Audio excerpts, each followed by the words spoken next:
Hi, everybody. This is What is the Constitution by Patricia Brennan Demuth. And now we're going to look at the chapter titled The Bill of Rights. So this is lesson 11.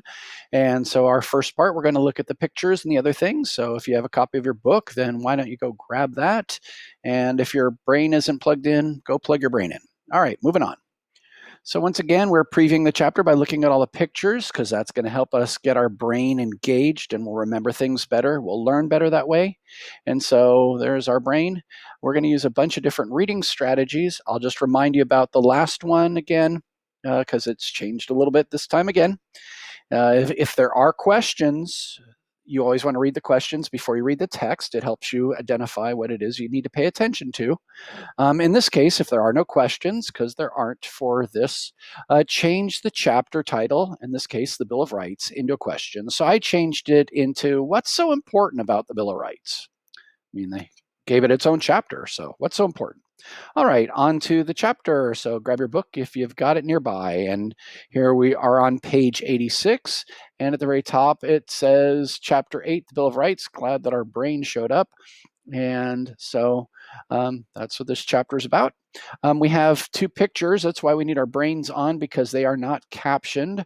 There's no words telling us what's in the pictures directly. So let's notice on page 86, there's a bunch of buildings.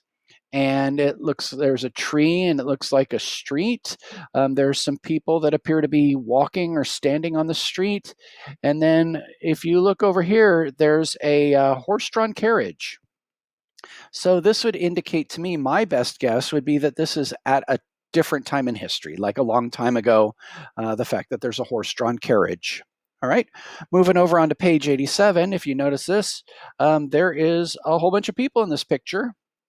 And they have that interesting hair and clothing that we've been seeing from the people that helped write the Constitution. So this is clearly from a couple of hundred years ago. And in particular, we have somebody standing and they're holding something. It looks like a piece of paper that has writing on it. And when I looked in my book, looking at the paper, it looked like at the very top of it, it said Congress of the United States. And so what's on that piece of paper? I don't know, but I'm sure we'll find out. All right, turning to page 88 and 89, might notice there's nothing to notice on page 88, but there is something on page 89, no caption. So let's try to identify the things going on. And so we've got a couple of people here in the front, and right there in the center, it looks like a camera, like maybe a news crew would have. And the person next to on the right, this person looks like they're holding a microphone right here. So it kind of gives you the idea that maybe they're interviewing this person, they're talking to this person on camera. If you look behind these three people, you'll notice that there's a crowd. And not only is there a crowd, but this person has their mouth open and it's a bunch of people. And this person has a sign and it says, "Hate not welcome here." So maybe this is a protest or something. And then the other thing you might notice is here in the back, there is that distinctive dome, usually seen on Capitol buildings. In fact, our U.S. Capitol building has a dome like that. So maybe this is saying this is in Washington, D.C., where the U.S. Capitol is, or maybe not, because there are states that have buildings that have capitals like that too. All right, next pages. 90 and 91 have one large picture, and there's a lot going on here. So if you take a moment to take a look and make sure your brain is going, there are a lot of people in this picture. This is probably the illustration of the book that has the most people in it. And it appears that they are all going the same direction. They're mainly facing the same way. You might notice that their clothing, they don't look like the framers of the Constitution. These people look like they're wearing kind of modern day clothing, stuff that you would see out on the street where you live. Something that also stands out is in the background, there are a bunch of flags. There's a flag here, a flag here, a flag here. Looks like maybe this is a flag, maybe this is a flag, and then these back here too might be flags as well. Right here it says pharmacy, or it looks like it says pharmacy. So this looks like these might be storefronts, like this is in a city somewhere. And then there are a bunch of signs, and if you can, it's easier to see in your book, but if you look at the signs, you can see writing on them. Like this one says, "Equal Rights Now." And then we have this one over here that says, "We demand end police brutality." And then there's another sign over here that says, "We demand voting rights." And then the one back here, it looks like it says civil rights now, or at least that's what it says. It's partly blocked out by whatever this is, if this is a flag or something. All right. Something else that when I really studied this picture, I noticed that this person right here looked kind of familiar. And then notice, this looks very much like this might be Martin Luther King Jr. And Martin Luther King Jr.'s wife, Coretta, this very much looks like her. And so I'm guessing that this is Martin Luther King and Coretta Scott King, and they're leading a march, perhaps.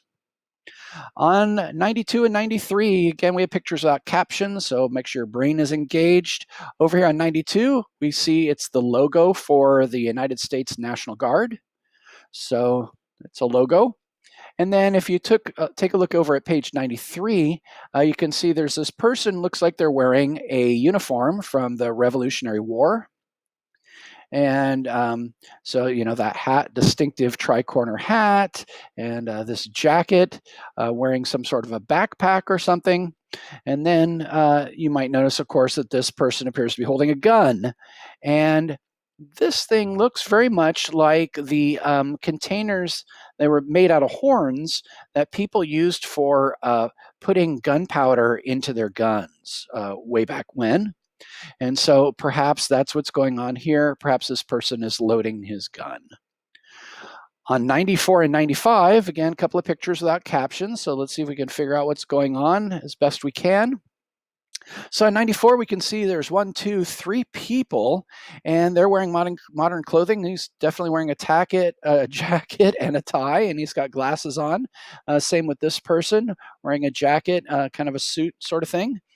And what else you might notice is that this is one of the pictures that appears to be that is drawn that it's inside someplace, because there's a ceiling up here. So as opposed to these other pictures where it's been happening outside. And then you see this person and then this person, they're sitting behind these kind of rectangular looking structures. And in addition to that, this very much looks to me, and this one especially looks to me like a microphone. And so these are the kinds of things that you might see in a courtroom. And so perhaps that's what's going on here, that this might be in a courtroom, and that this person is standing, looks like they're talking and gesturing with their hand, maybe talking to this person. But certainly it looks like they're looking at each other. And this person, if this is a courtroom, then this might be the judge who's looking at what they're doing. All right, over here on page 95, not such a happy scene. And you can see that we have people who have very different looking clothing. Again, we see the tri-corner hat, and then these women are wearing these head covering, look like bonnets. And then you might notice that there's some buildings in the background, but it's really what's going on here. This person does not look very happy. And these people are confined in something that are called the stocks. And the idea is, you can see there's something here that looks like a lock, and that this was a form of punishment, or people who did something wrong. You can see in this case, it looks like a lock here too, that there's a place for their hands and their head to go through, or in this case, their hands and their feet to go through, and they're basically on public display. And so maybe these people over here there's certainly, everybody's turned toward these people, and with her hand extended, maybe she's saying something to this person. You might have also noticed over here, this person has this giant ring with a bunch of what look like keys on it. All right, on to the last page of this chapter, page 96. And you might notice right away, that's a map of the United States of America. And this is a map that shows all 50 states, because here's Alaska and Hawaii. Please keep in mind, whenever they do this, Alaska, they've had to shrink it. Alaska would really be about as big as all of these states put together. So Alaska's been shrunken so that it can fit on this page. And then Hawaii has been enlarged because Hawaii are some small islands. And so they're certainly not this big. Anyway, so there's no caption here, but the one thing we can read is that it says, states with laws against the death penalty as of 2016. So here you can see there are these states that are in gray, And so these are states where they have laws against the death penalty.